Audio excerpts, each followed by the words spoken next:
Ladies and gentlemen, TJ Michaels and John Stacy invite you on a roller coaster ride of machismo on the Alpha Men Podcast.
5, 4, 3, 2, 1.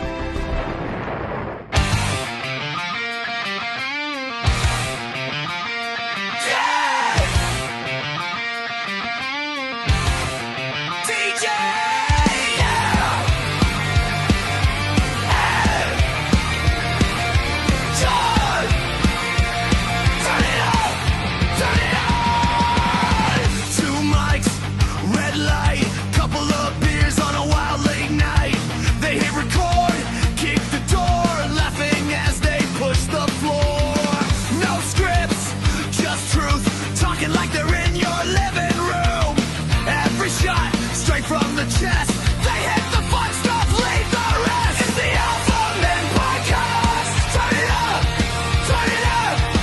DJ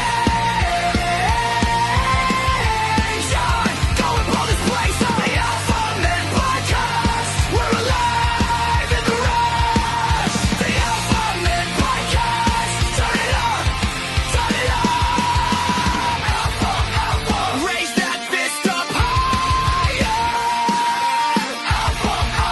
Feed that inner fire.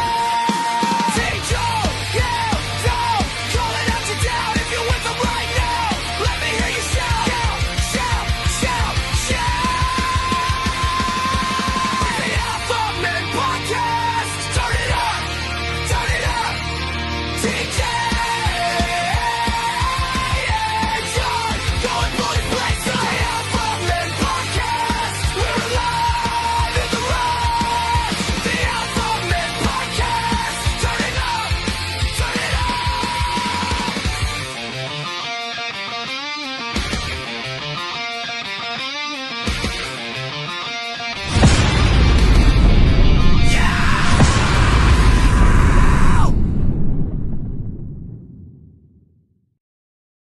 Welcome, you sick, twisted freaks, to the Alpha Men Podcast from the granite capital of the world. I'm TJ Michaels. My partner in crime on this, what is today? Today is Cinco de Mayo, is Speedy Gonzalez. You just sat down in that chair. Yeah, just rolled off the baseball field watching Connor play baseball. And I just sat down. I got my beer. I got my water. I got my smoke sticks. I'm ready to go. You're ready to go. My partner in crime from Trinity, North Carolina, Baby Huey, John Stacy, is here tonight. And it is Cinco de Mayo today, or as liberals in America call it, Racial Microaggressions Day. That's really what it is. It's also National Astronaut Day today. I don't know if you know that or not. Oh, no. No kidding. We honor everybody who's been in space except for Katy Perry. Yeah. Fair. Kind of the way that goes. But baseball, did we win? Yes. Did we win tonight? 7-2. And he homered, right? No, he got 2 fouls. All right. Well, we're working on it, you know. Tell him his real dad is going to need, like, Major League Baseball type salary care later in life. Okay? Trust me, I'm pushing on his head now. It's a long ways to go. Well, we have been gone for a couple of weeks. I had a conference for work last week and wasn't able to be here. And, man, a lot has happened. Of course, Spirit Airlines just filed for bankruptcy. Yeah. Completely shut down operations. I know you do a lot of flying or did a lot of flying. Yeah. Never been on Spirit. Never did Spirit. No. You know, famous for charging you $87 to bring a carry-on and $12 for a bottle of water. But they also made you sit in a seat designed for a toddler with anger issues, and they are gone. Poof. There's people out there trying to raise money to buy it. Yeah, there's a guy that raised $26 million. Yeah. But he was too late. You know? So he just bought a gallon of gas. He just, that's the way that it goes. The craziest part, though, for all the crap that Spirit Airlines gets, in their history, they never had a single accident. Not one. Oh, wow. So while there were jokes out there that they're flying around with planes held together with duct tape and prayers and a credit card, they were a remarkably safe airline. You were around for like 30 years. Yeah. And still they went broke. So that's how committed they were to the bit. You know, it's basically it. But now you got pilots, you got flight attendants, you got ground crew, suddenly unemployed, thousands of passengers stranded at the gates this weekend. It was awful. Nowhere to go. Just standing there with their $9 Spirit-branded neck pillow, looking like they just personally got betrayed for their cheapest acts. It's a nightmare. People sleeping on floors, rebooking at triple the price, realizing that $39 flight to Orlando just turned into a $900 Greyhound ticket with extra leg cramps. I mean, it's absolute chaos. I bet. So it got me thinking, what is the worst thing that has ever happened to you while flying? Oh, me? And I know it'd be a good question for you, but we're going to poll the audience. You can chime in, comment whenever you. Worst thing happened while you were traveling, flying. Well, I've had some pretty severe turbulence, but man, there's so many different stories. Let me think of, like, one of them. I'm a fat guy. This other fat guy sat down beside me. He sighed, I sighed. We both knew we were going to be screwed. He then pipes up to the flight attendant and goes, "This is not going to work, and he's got to move." I looked over at him. I says, "I was here first." And he's like, "I don't care. We're not sitting together this whole flight." The flight attendant goes, "Well, there's no seats available, I don't think. I'll let you know. Come back a little bit." And he kept elbowing me. And I'm sitting there quiet, just dealing with it. And the flight attendant finally came over. He goes, "Sir, come on." He starts getting up. I got to move. I got to go sit in first class. Wow. I was flying from Gainesville, Florida to Williamsport, Pennsylvania. And it was around the time that a hurricane was coming in. Yeah. And we got cleared for takeoff, but everybody on the plane knew that it was going to be an awful flight. We knew we were going to hit turbulence. We knew it was going to be awful.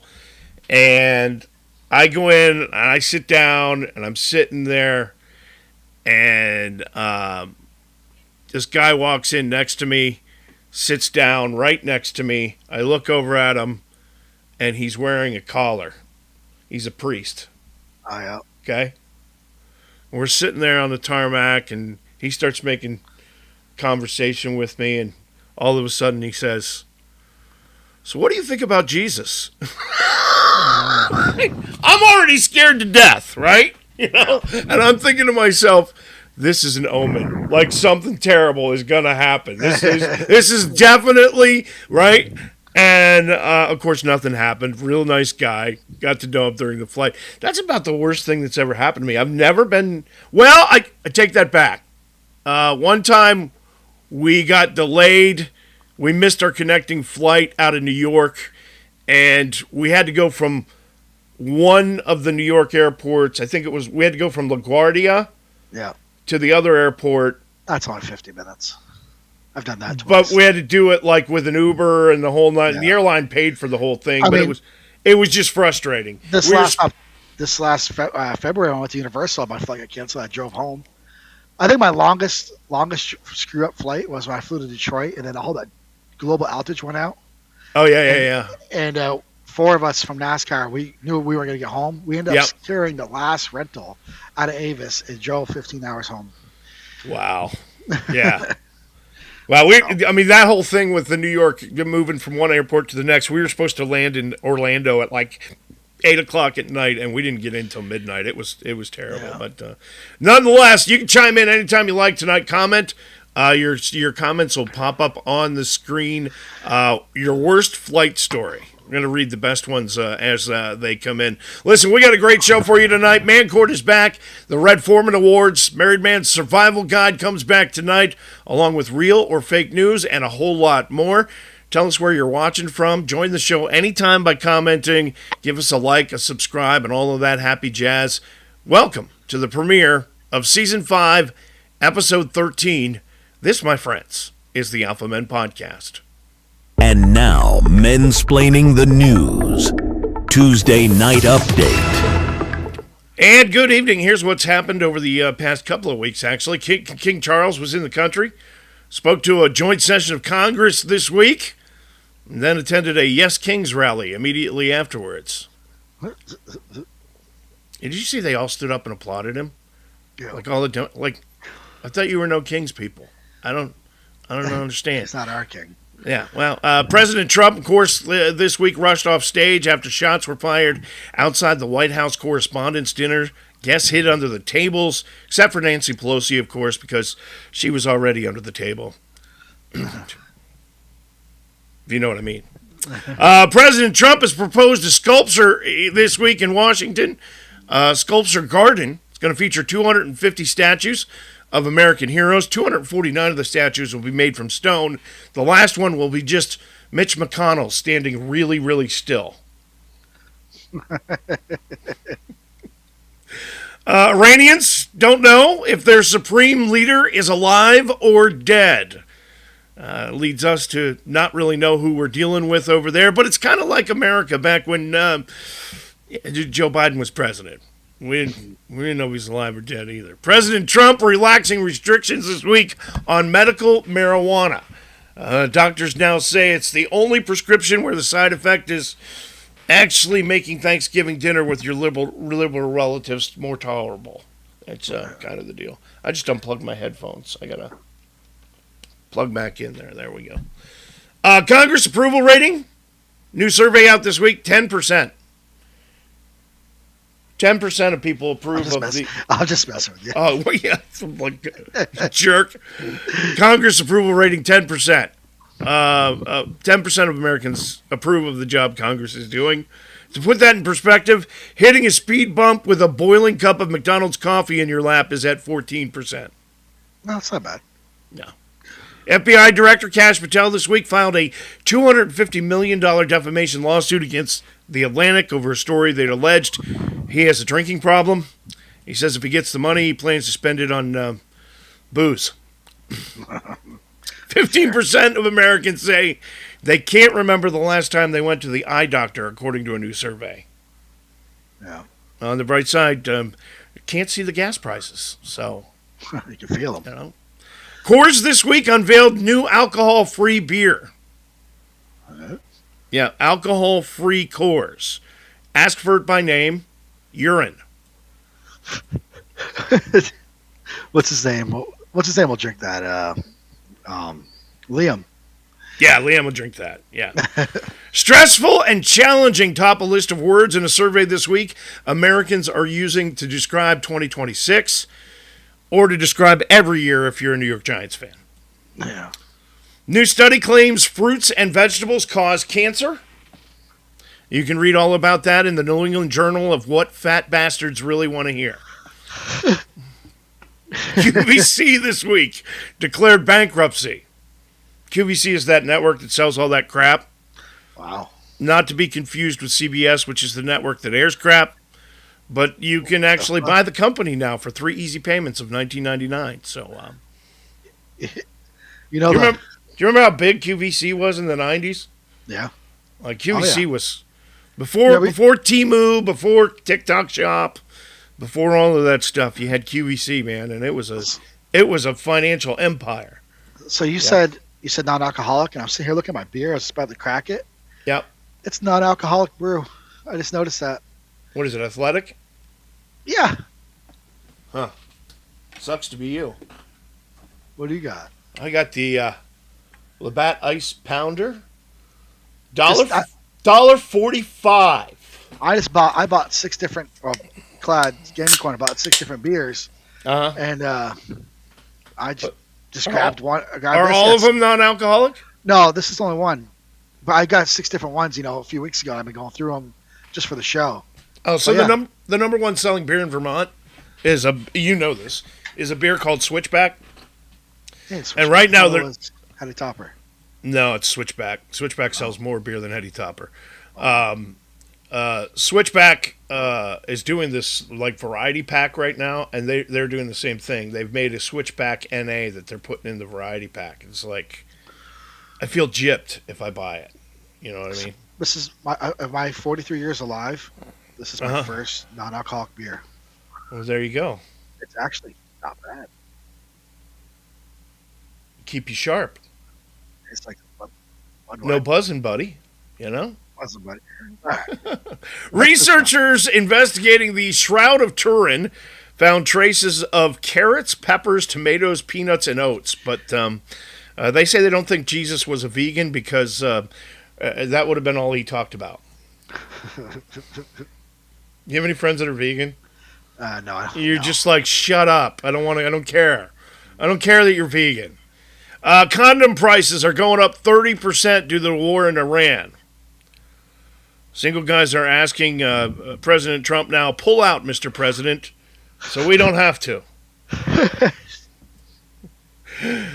Jenna Hager-Bush doesn't like being told she looks like her dad. For more details, Google Bush face and then ignore all the articles about Katy Perry. Showbiz news, Amazon may reboot The Apprentice with Donald Trump Jr. because now he's conquered space.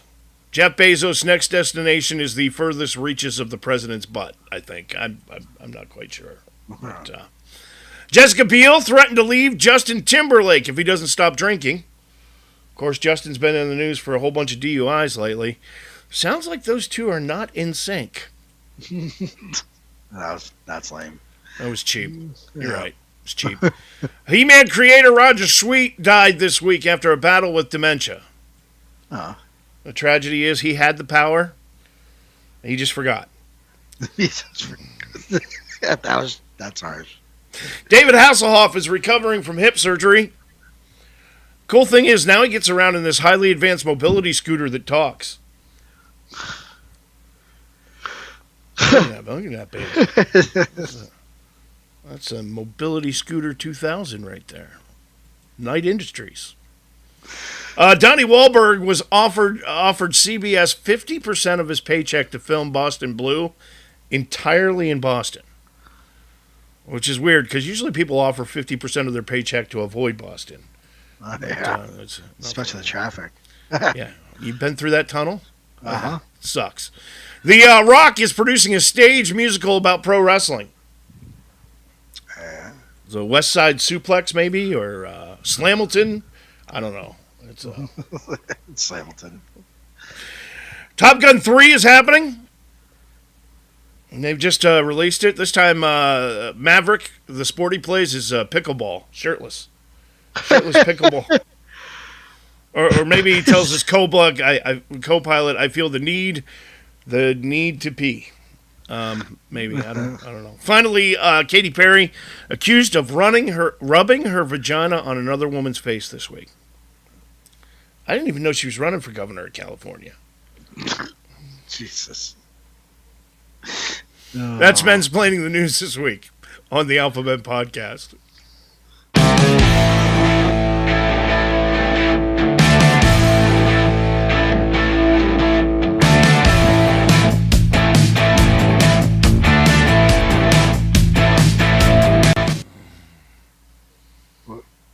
Oh, hi. Yeah, we're back. Yep.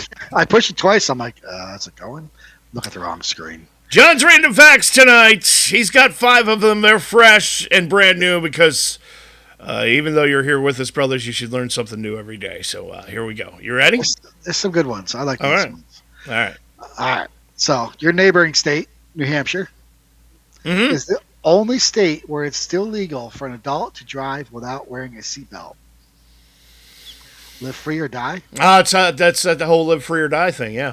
Yep. Yeah, that's why that is. Because when they went to try and pass the seatbelt laws, they went, we're freaking New Hampshire. We don't care. You know, you're not going to tread on us. You know? I was looking it up, and I'm like, there's got to be another state, but New Hampshire is the only state. Yep. There is a couple states that don't allow helmets. You don't have to wear helmets on your motorcycle. That's just right. But whatever. Yeah. Anyway. So, all right. So the second fact I got: the Yep. 6th Dalai Lama Uh-huh. in the late 17th century rejected living as a monk and instead spent his life womanizing, drinking, and writing love poems and songs. I mean, Really? yeah, he wasn't in touch with himself. He was in touch with everything else. Like he didn't wear the robe and all of that stuff. He just He was the party llama. like a polyester leisure suit and like some gold chains and a hairy chest. I don't know, disco dancing. Wow. All right. Well. 6th century though. That's a 17th. Well, that's a long time ago. All right. Anyway, go ahead.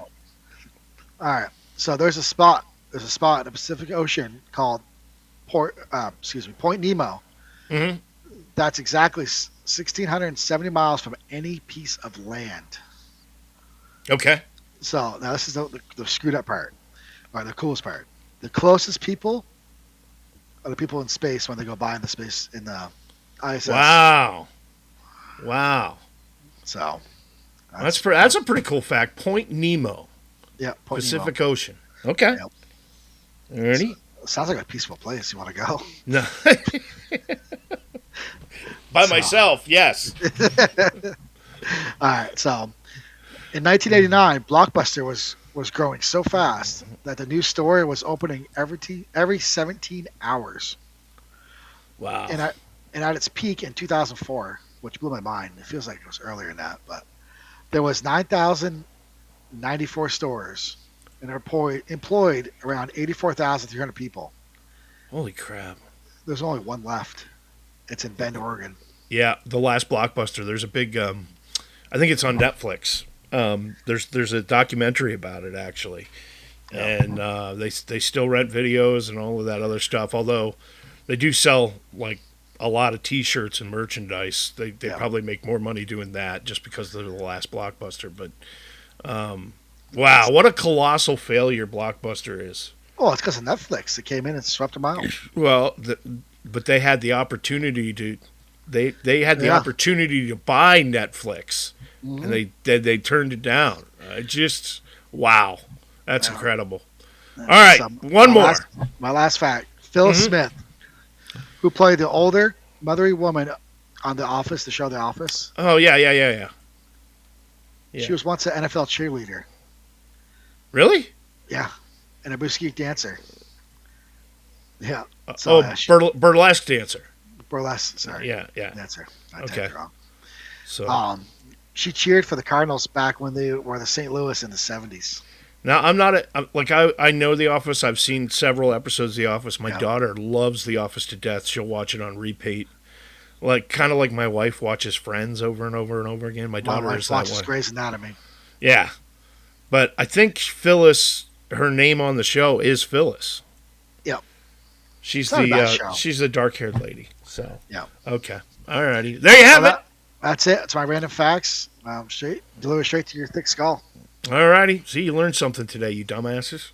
John's random facts on the Alpha Men podcast.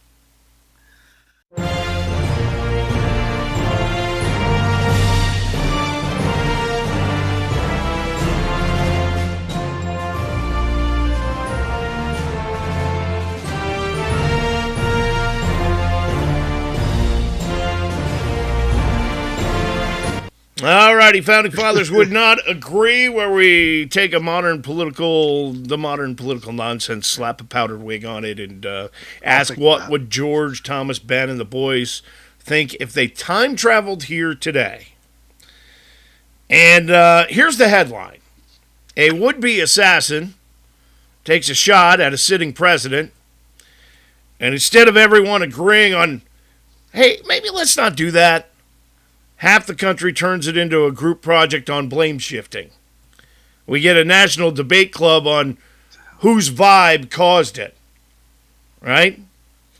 And this is where the modern talking point enters. Well, it's a both sides problem.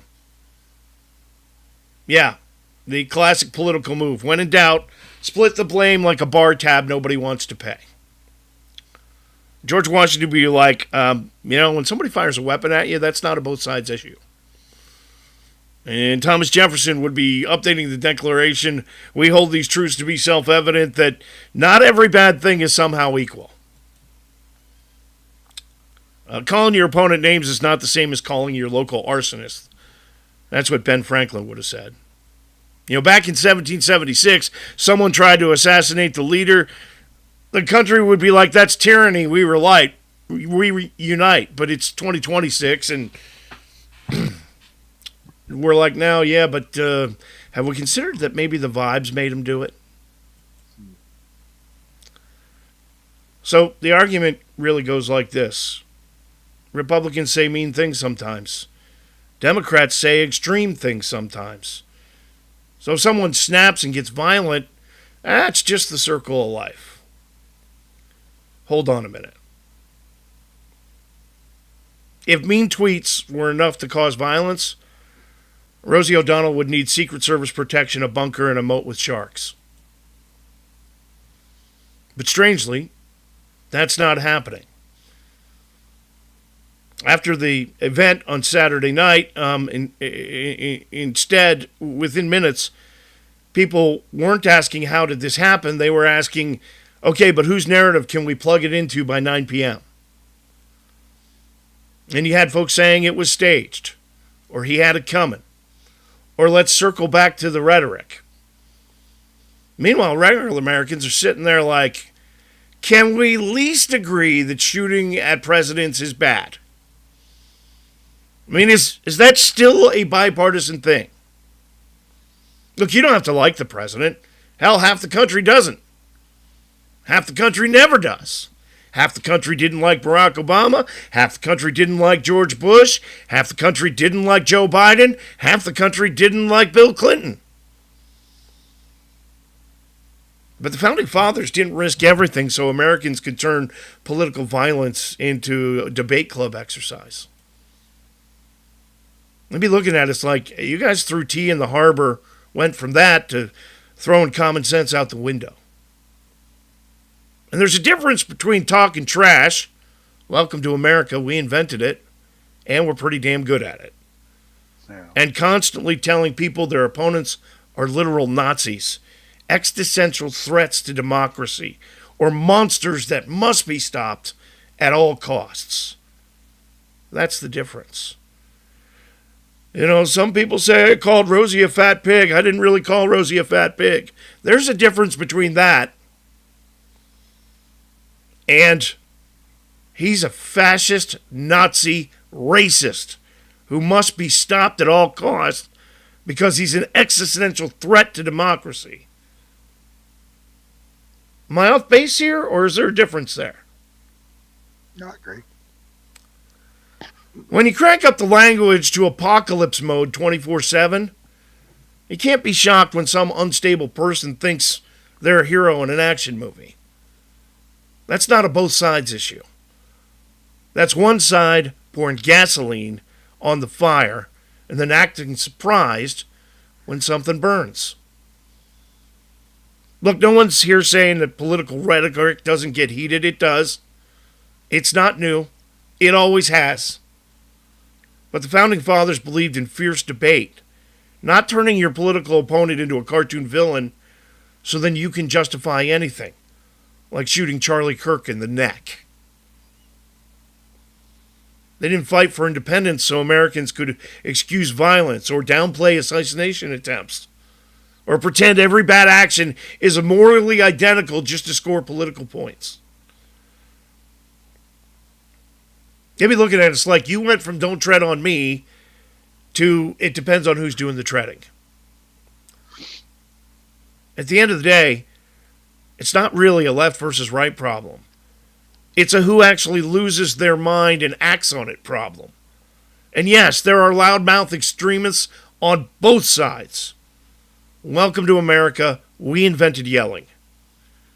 But historically, most people on the right hear insane rhetoric, roll their eyes, maybe fire off a spicy Facebook comment, and then go grill something. Meanwhile, when the rhetoric gets dialed up to your opponent is pure evil and must be stopped, we've seen it spill into real-world chaos. Riots, property destruction, people acting like GTA is a documentary. Founding Fathers wouldn't be confused by political disagreement. They'd be confused why one side thinks the proper response to losing an argument is setting something on fire instead of, winning the next argument. If the Founding Fathers saw how we handle this stuff now, they wouldn't be debating the Constitution. They'd be debating whether we're mature enough to keep it. And that's Founding Fathers would not agree tonight on the Alpha Men podcast.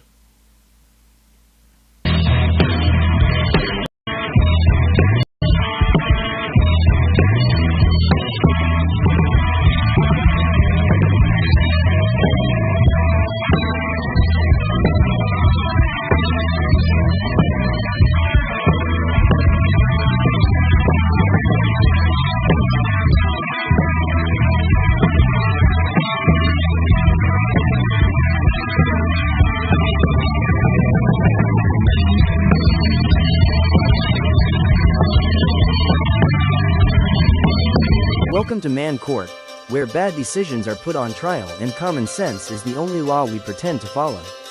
Step forward and plead your case. Just know the verdict was probably decided before you started talking. All right, all rise. Man Court's back in session, and sometimes Honorable T.J. Michaels is presiding. Thanks, Spirit of Justice, Baby Huey. You can send us your domestic disputes. Just drop them in a DM on any of our social media pages on Facebook and Instagram and all over the place. But you got a problem that needs solving, you can visit any of those sites and drop us a direct message. Put your Man Court Dilemma in there. And you know what? Maybe you'll be featured on next week's Man Court. Yeah, you can join by the free jury can join by commenting whenever and by watching tonight, and give our plaintiff their advice.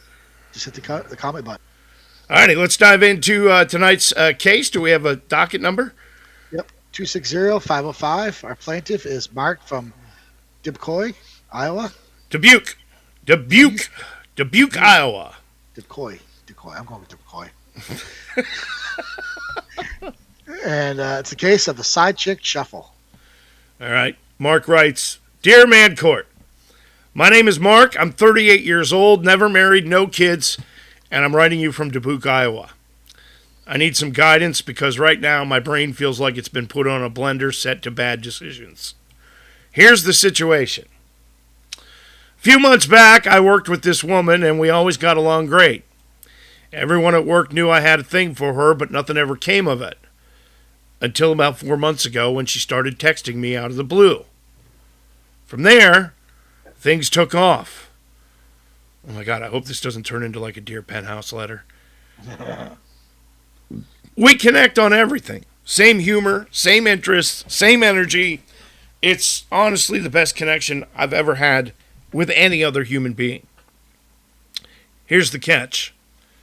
Oh, I saw this coming. She's married. Now, before you throw the gavel at me, hear me out. She says the marriage is basically over. They live separate lives. They take turns with the kids, even go on separate vacations. She told me they haven't even hugged each other in 3 years. 3 years, Your Honor. I hug my mailman more than that. Since that's a little weird, Mark. Yeah. Since we started talking, it's grown into more than just texting. We meet up when we can, usually quick 15 to 20 minute secret meetups. Yeah, I know how that sounds. Like I'm starring in a low-budget spy movie called Mission Emotionally Complicated. But she recently got a job across town, so now it's even harder to see her. But the feelings, they're not getting harder, they're getting stronger. And that's my problem. I think I've fallen in love with her. She says she's been unhappy for over 3 years and always planned to leave her husband, but she doesn't know when. I've told her staying for the kids isn't healthy, and she agrees, but nothing actually ever changes. So now I'm stuck wondering, am I a patient man waiting for the right moment, or am I just the halftime show in someone else's marriage? I never connected with anyone like this. I feel so bad for you, Mark. And I don't want to walk away from something real, but I also don't want to be the guy sneaking around forever, living in 15-minute increments like I'm on some kind of emotional parole. Judge, freak jury, bailiff, Baby Huey, I ask you, do I stay and hope she eventually leaves, or do I walk away before I end up being the biggest fool in Dubuque? Respectfully submitted, Mark, in Dubuque, Iowa. All right, freak jury. What do you think of the case presented tonight on Man Court? Comment. What's your advice? I mean, my advice is, we always defer. We have different opinions when it comes to this stuff. Uh-huh. Let love go. And if it comes back, it's the real thing. Oh my God! You should write cards. You should write Hallmark cards. I'm telling you, that's incredible. You're more. It sounds like you're more the halftime show, because if she was serious, she'd have already been gone. No, let's break this down, okay? Mark meets a married woman at work. They hit it off. They text. Escalates to these 15-minute drive-by meetups like a spy movie with less cardio. She says, I'm unhappy. We don't even hug. We live separate lives. I'm going to leave him. At some point, eventually, maybe in the future, maybe, I don't know. And now Mark's sitting here like, guys, I think I'm in love. So we really have to... My wig is crooked. Sorry. We really have to look at the evidence here. All right? Mark, if she hasn't hugged her husband in 3 years, she still somehow has managed to stay married for 3 years. And if she's definitely leaving him, why are your dates shorter than a microwave burrito cook time? And if your relationship has to be scheduled like a dentist appointment,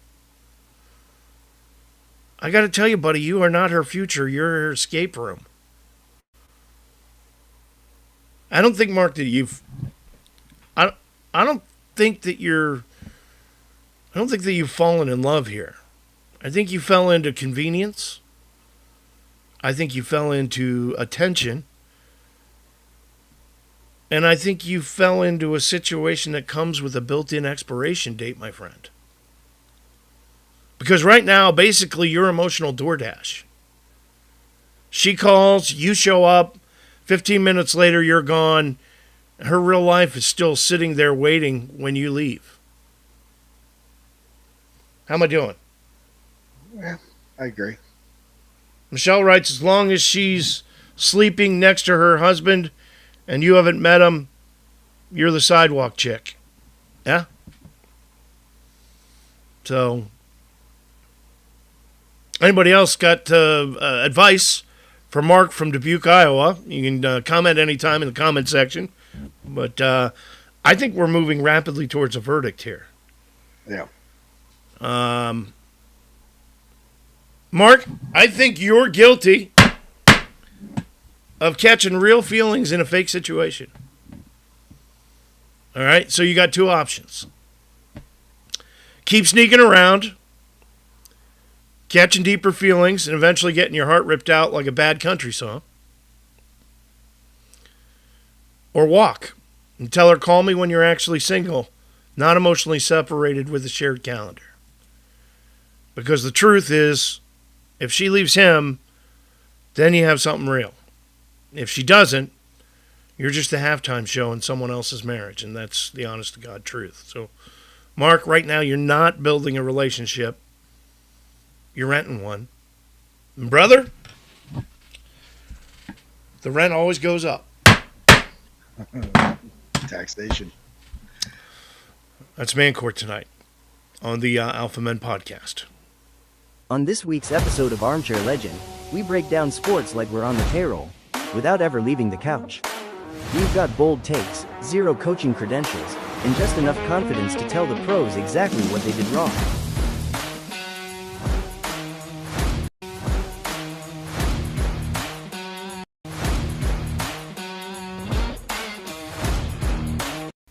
Armchair Legends on the Alpha Men podcast, looking at the wide world of sports. FIFA struggling to sell World Cup tickets for the U.S. home games.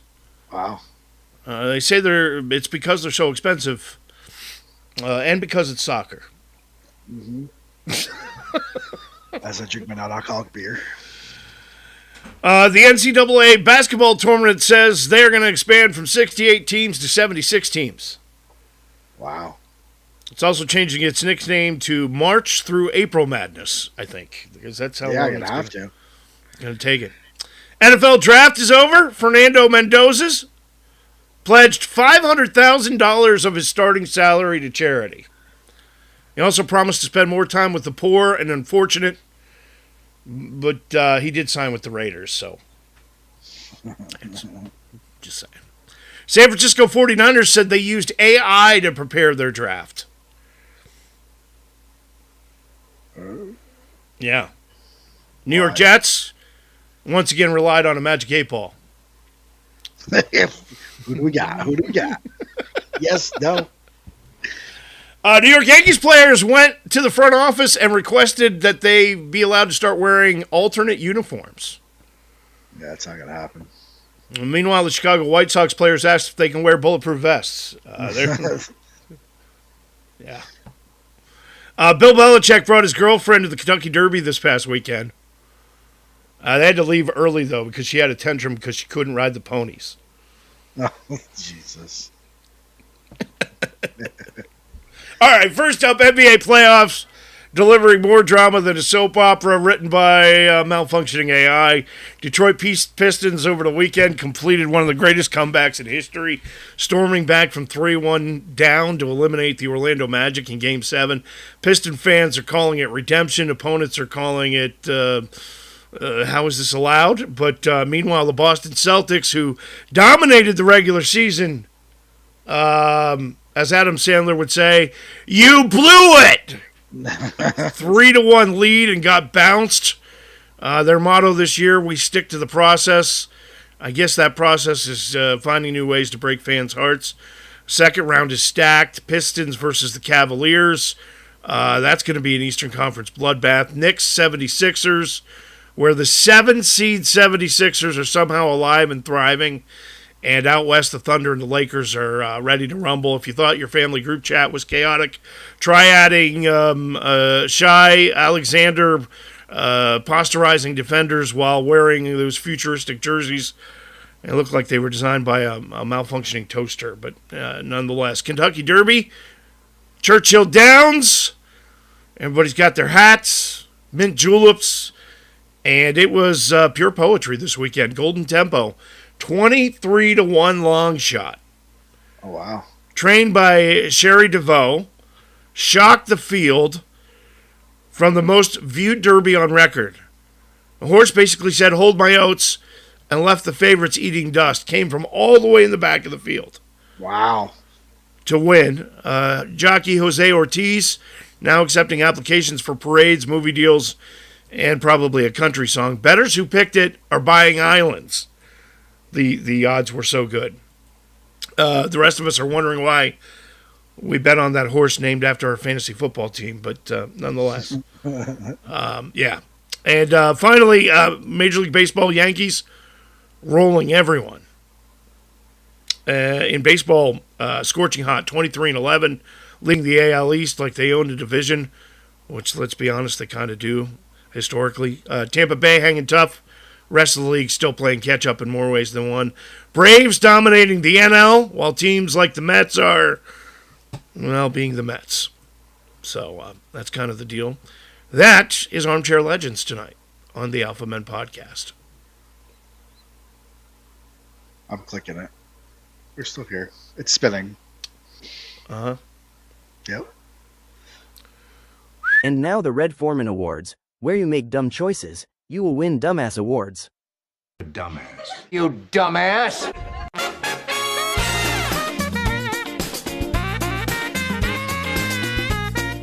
And welcome to the Red Foreman Awards on the Alpha Men Podcast, the only award show where the trophy is a size 12 steel-toed boot delivered straight to the ass, brought to you by Point Place's patron saint of dumbassery, Red Foreman. Tonight, we hand out the Golden Foremans to the absolute cream of the crop of mouth-breathing, window-licking, Darwin Award-contending morons who are single-handedly keeping the June pool from evolving too fast. Real people, real stupidity, zero excuses. We get into it. Award number 1 tonight. And the envelope, please. The poop, there it is. Community Service Trophy goes to Alexis Weber. She is 50 from Florida. Of course. Alexis allegedly took neighborhood involvement to a whole new level by personally decorating cars, mailboxes, community food pantries, with what we'll politely call bio-graffiti. She was pooping on everything. Security cameras confirmed the mystery pretty quickly. Turns out it wasn't a raccoon, a prankster kid, wasn't even Florida man. It was Alexis Weber, a 50-year-old woman treating suburban real estate like a Jackson Pollock exhibit. One neighbor said, if you call and say someone is fecising, I can't even say it, fecising on your car, it's Florida, and you're not going to believe it. Not sure what he means by that, but you shouldn't be surprised by anything in Florida. I'm just saying. I do like the term, though, fecising. Listen, when your crime has a nickname that sounds like a yoga pose gone wrong, you've probably gone too far. Yeah. Award number 2, the Nude Escape and HVAC Hiding Championship winner goes to DeMarcus Taylor, 28. This one sent in from Michelle in Lorain, Ohio. Now, DeMarcus is from Detroit, Michigan. But he was allegedly being arrested on a warrant in Lorain, Ohio, when things escalated from standard legal trouble to a fully unclothed Olympic track meet. With the help of an accomplice, DeMarcus was able to distract officers just long enough for him to break free, run away completely naked, and hide in the ductwork of an abandoned school building. This guy's seen Die Hard. Hometown proud, Michelle says. Because nothing says low profile escape plan like turning yourself into a human HVAC mystery. Look, if you're naked, running from cops, and your plan is to crawl into a ceiling vent, you're not evading arrest. You're auditioning for the circus or something. I don't know. I don't know. Award number 3 tonight, the B Offensive Strategic Defense Medal. This one goes to Rory Woods. Congratulations. Michelle used to sub at that school. 50s. One of your students? From Massachusetts. Now, this story goes back a ways.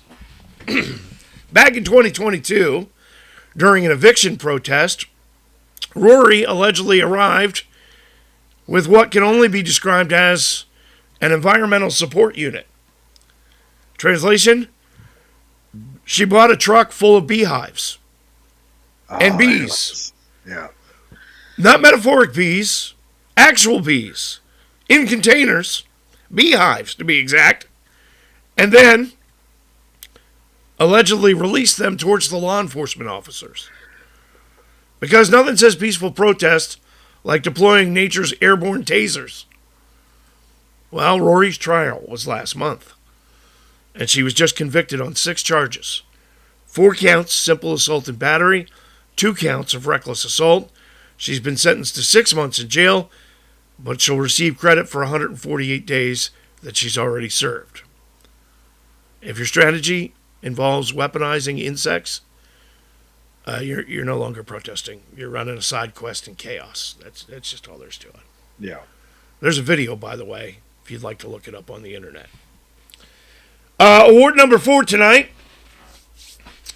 the Stale Bread Assault and Sandwich Justice Incident Award goes to Roy McIntosh, 43 from Florida. You guessed it. Now, Roy walked into a Subway restaurant already emotionally committed to a very specific form of culinary justice. According to reports, he was upset about the hard bread, confronted an employee, slapped him across the face, later admitted because the sandwich didn't meet his softness standards. Yes, this man allegedly escalated from unsatisfied customer to criminal charges over bread texture. You don't have a food complaint, Roy. You have an anger management problem. Just say it. And finally, the autopilot doesn't mean autopilot your life trophy goes to Kimberly Brown, 37. You want to guess from where? Florida, yes. Crazy. Kimberly was allegedly found passed out in her Tesla, parked in the middle of a highway lane. You see, Kimberly was trusting self-driving a little more than basic human responsibility allows. Yeah. Kimberly went out and got hammered twice the legal limit, then hopped in her Tesla with autopilot on, thinking, oh, it'll just safely drive me home. Well, that didn't happen because there are monitors in self-driving cars that ensure you're alert and following along. She was passed out and not responding, so the vehicle just shut itself down right in the middle of the road.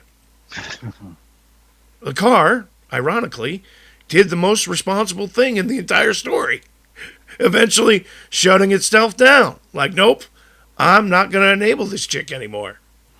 Detectives are still investigating the incident, determining where Kimberly was coming from and why she decided to get behind the wheel. It's pretty obvious she's looking at a DUI charge at the very least. But if your car is smarter than you and decides to go on strike, that's not futuristic technology. That's your vehicle filing a complaint. And that, my friends, is the Red Foreman Awards tonight on the Alpha Men Podcast. Dumbass. Fists in the air again. I just got 3 things to say. God bless our troops. God bless America. And gentlemen, start your engine! Oh, look. Chase Elliott won again. Yeah, he's back. Yes, he is. And we're going to Watkins Glen where he got his first cup win ever. Yeah. So, I mean, Kyle Busch is not back, but Chase Elliott is. Yeah, we'll get into Kyle in a minute. But Chase, he won, Texas Motor Speedway. He won a couple weeks ago. Yeah. So, well, Hendrick needs it. They do. They do. I mean, they do. Bowman got third or second? Yeah. So yeah. But I think that was just because of how things panned out. Because pit road's pretty damn small in Texas, and there was most of the accidents happened on pit road this weekend.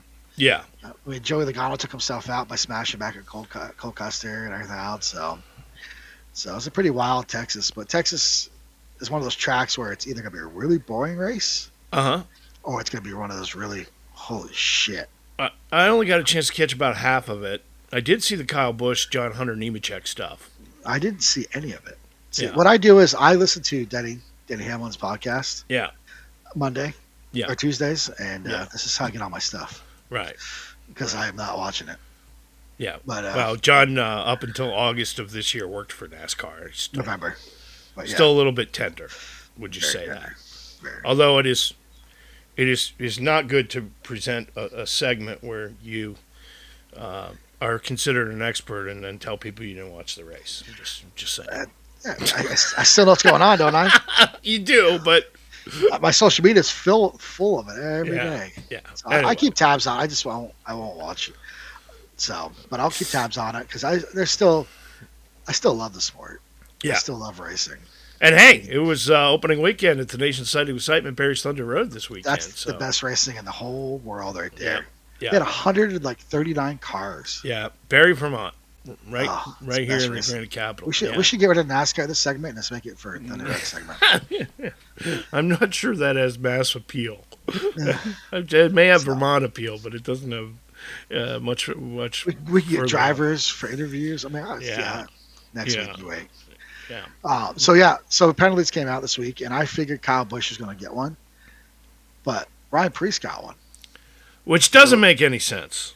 So, well, I read into it a little bit more this afternoon, waiting for the game to start for Connor's game, and so Preece got nailed 25 points, and a $50,000 penalty against Ty Gibbs. Because the only reason I think that happened, because honestly, I didn't think NASCAR was going to have the balls to find either one of them. Yeah.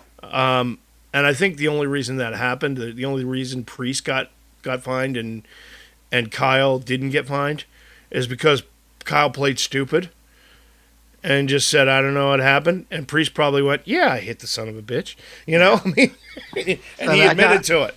Then got Kyle's whole situation. I got the video of Kyle's situation here. Yeah. What happened to Nemechek? Okay. Comes in, he's shoving him. Kyle's shoving him. Got together. Yeah.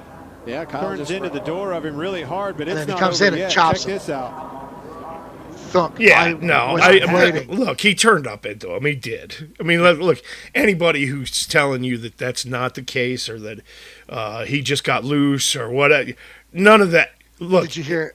He turned into him. Okay. Did you hear Kyle and the crew chief's audio? Yes. I got it right here too. Yeah. That's the fucking stupid shit that makes him a fucking asshole. This is Kyle. Damn it, dude. All right, let's loose here for a second, all right? We haven't run in the top 10 This in part's like 3 hilarious. years. We're having a great day here today. Keep it together. I know it's not perfect. Just keep your shit together, and we're going to have a good day. Okay, Psych Major. Psych Major. Psych major. So yeah, Kyle's been Kyle. So what they're going to do to Kyle? They said that Brad Moran, which is the Cup Series director, he's going to have a talk to Kyle because there's been 2 incidents of Kyle losing his shit on the track. Yeah. With John needs a check. I mean, John needs a check. Yeah. And Front Row Joe's kid. what the hell was the other John Hunter Nemechek, and we call people in the tower call him John needs a check. John needs a check. That's yeah, what they call him. Right. Well, and look, this is the difference between being Kyle Busch, who's won championships and holds the track records at several tracks and is the most winningest driver at several tracks, and being Ryan Preece. Yeah. Yeah. It's. I mean, messing with Kyle Busch is the definition of you fuck with a bull, you get the horns. Yeah. Kyle does not care. Like Denny said in his podcast, find him. He's got the money. Yeah. Take his points away. What are you going to do? Put him in 22nd? Right. I mean, Kyle doesn't care. And honestly, things are so bad for Kyle with Richard Childress Racing right now, he really doesn't care. No. His given F left like a year ago. 2 years ago, I'd say. Yeah, right. So yeah. We're heading to the Glen. They're heading to the Glen, which I'm glad I'm not working this race. I'm glad I'm not there anymore for that one. Because awesome place, beautiful facility. Awesome I used to staff. love to go to the Glen. It's such a long We had a camping spot right in the S's. Yeah. And you it get was the flight awesome. there. It's a 2-hour drive from the airport. Stay an hour away. It sucked as if you worked it. But I loved going there. It was nice. But Yeah. Well, okay, so we got Chase Elliott back in the hunt. We get Ty Gibbs getting screwed this weekend. SVG's probably going to win the race. SVG is probably going to win at Watkins Glen. You're right. Yeah. Right. Or Chase. Could be Chase. Chase is good at Watkins Glen. He got his first win there, right? He did. Yeah. But SVG or AJ Allmendinger, this is their turf. Yeah. So we shall see. Into the Finger Lakes region of New York this week, which is odd because it's way too early to be racing there. I know. Watch it snow or do something stupid like that. That'd be hilarious. That is your Red Flag Rants tonight on the Alpha Men Podcast. Since you're attacking us, can you give us a question? Our organization's You are attacking our news organization. Can you give us a chance to ask a question, sir? Go ahead. Sir, can you state, Mr. President-elect, Go ahead. can you state categorically, She's asking a question. Mr. Don't be rude. President-elect, You are fake news. All right, time for Real or Fake News, the part of the show where I feed Baby Huey 5 of the most insane headlines from this week. 4 of them are 100% completely made-up bullcrap, and 1 is gloriously and embarrassingly real. Yeah, that's my Baby favorite. Huey, your mission is to pick the real news story tonight on Real or Fake News. Are you ready?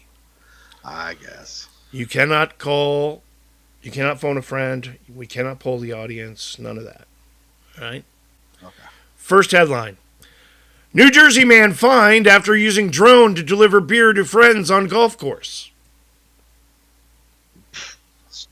It's headline number 1. Headline number 2. 1 million bees spill across Tennessee highway ramp after truck crash, creating buzzing nightmare for commuters. Damn. That's headline number 2. All right. Headline number 3. Michigan man builds functional backyard roller coaster using only Amazon purchases and his divorce settlement money. Sounds real. Headline number 4. Texas town declares state of emergency after massive invasion of feral peacocks. We're in Texas. And headline number 5, Oklahoma woman accidentally wins pie eating contest while trying to break up fight at country fair.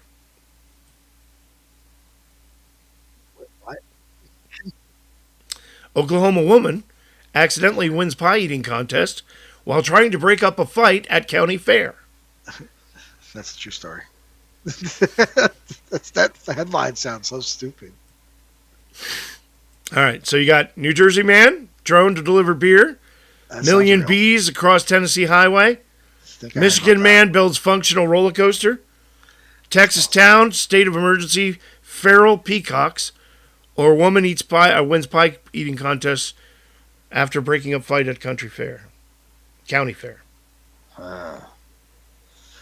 Last two don't sound legit. I think Okay. I heard about the bees. It feels like I heard about that recently. So you've beers- eliminated Texas town and you've eliminated Oklahoma woman. Yeah. So we have New Jersey man, drone to deliver beer, 1 million bees across Tennessee highway ramp, and Michigan man builds functional backyard roller coaster. Yeah. It's either the bees or it's the beer. They both sound legit. What's our comment? Let's see what the comment is. Michelle says bees. See, I'm feeling the bees. I think I've heard that story recently. Maybe you did say something about bees earlier in Red Farmer, so it's kind of stuck in my head. Mm-hmm. I'm going with bees because I feel like I heard that story Ding, recently. ding, ding, ding, ding, ding. That is correct. Yes. Okay. About 1 million bees. Jesus. After a truck of beehives flipped on a Tennessee highway ramp and dumped them everywhere, traffic came to a standstill while drivers watched a giant angry swarm take over the interstate. Imagine being the rescue crew on that. What the hell do you do? It's like that scene from Tommy Boy. Beekeepers had to show up in full suits like it was some sort of apocalyptic event. Officials called it chaotic, which is government speak for we're all going to die. Yeah, it was not a very good situation. You got it. You got it right. Yeah. I feel like I saw that or saw it on Facebook or something. So, but Yeah. the beer one sounds legit too because it sounds like something that would happen. I'm sure it's actually happened. It just wasn't a news story. Gotcha. All right. That's real or fake news tonight on the Alpha Men Podcast. The Married Man Survival Guide is your playbook for staying alive in a world where you're always wrong, even when you're right. We'll teach you how to pick your battles, apologize strategically, and survive marriage with your sanity, snacks, and TV remote intact.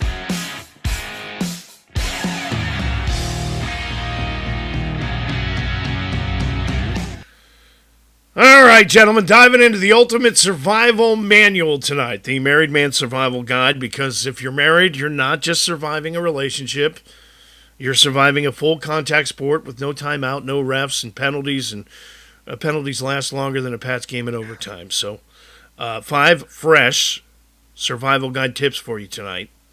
Number 1, the decoy snack protocol. Okay, pay attention. Always keep one obviously terrible for you snack around the house. You know, like those orange neon cheesy puffs? Yep. Keep it in plain sight in the pantry. When she says we need to eat healthier, dramatically agree and throw them right in the trash, while you secretly maintain a second high-end hidden stash of actually good snacks behind the kale. This creates the illusion of solidarity while preserving your will to live. Bonus, if she finds the good stash, claim you bought it for the kids. Fair. Number 2, the tactical compliment delay. Never ever compliment her new haircut, jeans, outfit the second that you see it. Wait 47 minutes. Actually set a timer.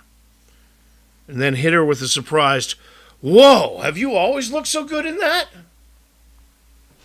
Feels more genuine. It buys you time in case you completely miss the change.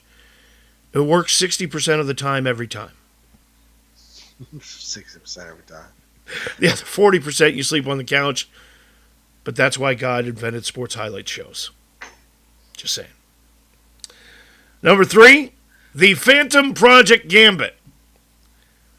When she asks you to build, fix, assemble anything on the weekend, immediately start loudly gathering tools and muttering something about measuring once but cutting twice. Or measuring twice but cutting once.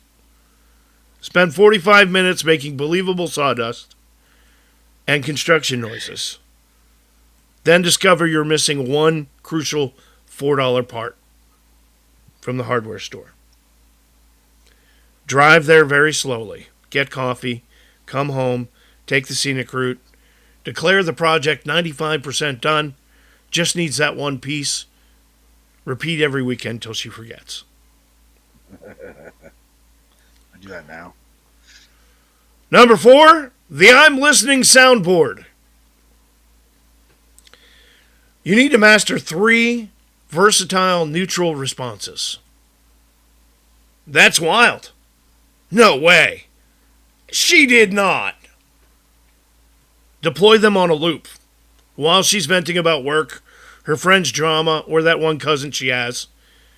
Every 4 to 5 minutes, throw in a thoughtful, wait, so what did you say back?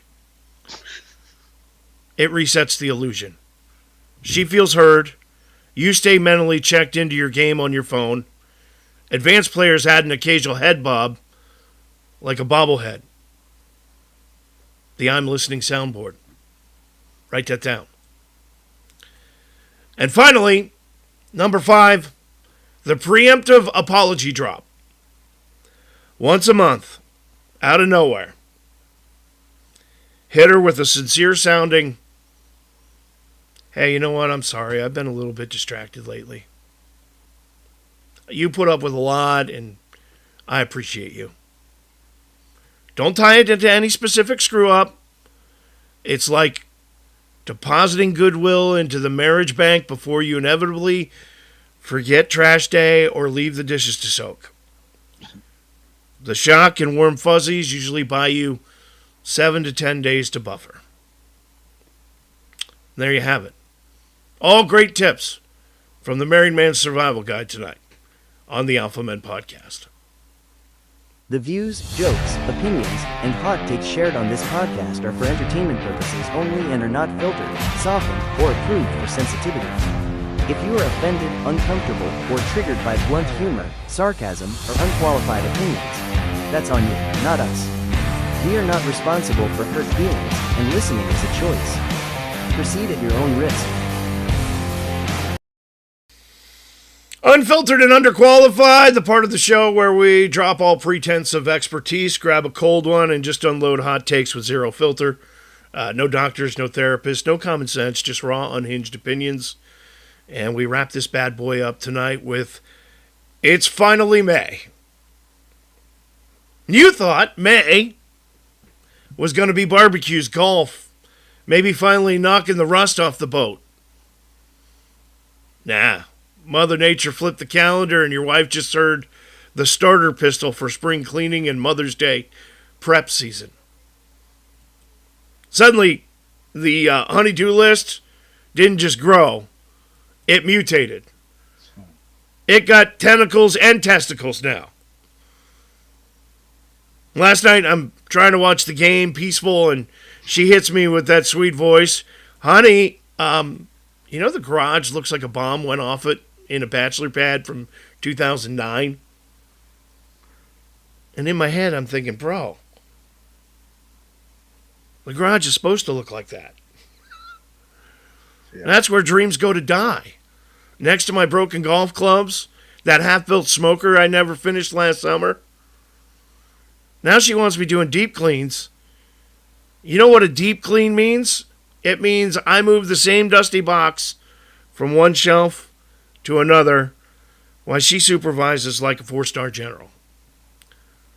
Do you wipe behind the dryer? Behind the dryer? Woman, there's an ecosystem back there. It's got its own zip code. We're talking ancient socks, 3 extension cords, and what I'm sure as the remains of our first dog's tennis ball. And don't get me started on Mother's Day. We got 5 days, fellas, 5. And she's going to say the same thing she says every year. What is it? I don't know. I don't want anything big. Oh, yeah. Which is code for, I better see flowers, a card with some actual handwritten feelings, and at least one expensive thing that proves you listen. That's what I don't want anything big means. 1 year I got her a new vacuum. Top of the line. She cried. Not happy tears. I still maintain it was a practical grift. She was one that said the house needed cleaning. Let's just say that Mother's Day sucked. Yeah. This year, baby, you're hearing about brunch reservations. Maybe a spa gift certificate. And apparently you're supposed to take my kids somewhere so she can relax. Actually, they're your kids, but whatever. Taking the kids somewhere is not relaxing. It's just like mobile chaos with snacks and bathroom emergencies every 17 minutes. But gentlemen, the calendar has betrayed us. May is not a month. May is a marital obstacle course. Sure. One wrong move, you're sleeping on the couch with the dog, and you're pretty sure that dog is judging you too. So here's the pro tip. Start doing visible projects immediately. Drag a ladder out, make some noise, wipe one of the baseboards like you're Michelangelo. She sees the effort, even fake effort, you're going to buy yourself at least 48 hours. Stock up on the flowers early, write the card in advance. None of that thanks for being you garbage. Get specific. Mention the chili she makes. Women love that.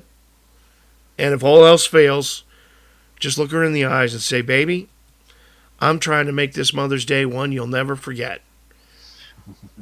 And then immediately go mow the lawn in straight lines. Straight lines, buy forgiveness. Thinking my screen's blank. Happy May, you poor married bastards. We're all getting drafted. Try not to die, okay? And that's the Alpha Men podcast tonight. Go live something happy. Tell your wife you love her, even if she's wrong about the thermostat. And for love of God, stop believing everything you see on TikTok. Do we have a video that works? We do have a video that works. All right. Roll it.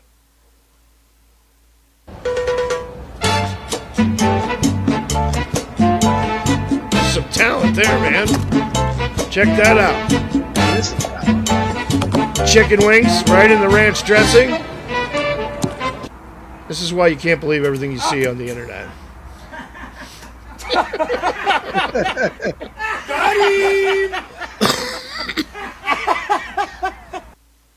That's it for good. tonight. If you loved it, tell your friends. If you hated it, tell your friends and argue about it. Either way, back here next Tuesday night at 8. And in the immortal words of the Beverly Hillbillies, y'all come back now, you hear? Have a good night, y'all. All right, Alpha Pack, that's all the damage we're legally allowed to do tonight. If you're offended, confused, clutching your pearls, or Googling, is it normal to agree with idiots? Perfect. Mission accomplished. This has been the Alpha Men Podcast, where opinions are loud, facts are optional, and HR would have tackled this before the intro music even finished. Thanks for hanging out, cracking a beer, or 3, and pretending you learned something while we aggressively learned absolutely nothing. Smash like, subscribe, share it with that friend who gets kicked out of family dinners. And remember, if common sense were common, half this country would be unemployed, and this show would not exist. Now, we've got to go explain to our wives why we said that, swear it was for the show, and sleep on the couch like real men. Until next time, same idiots, same chaos, 0 filters, 0 apologies, and absolutely no refunds.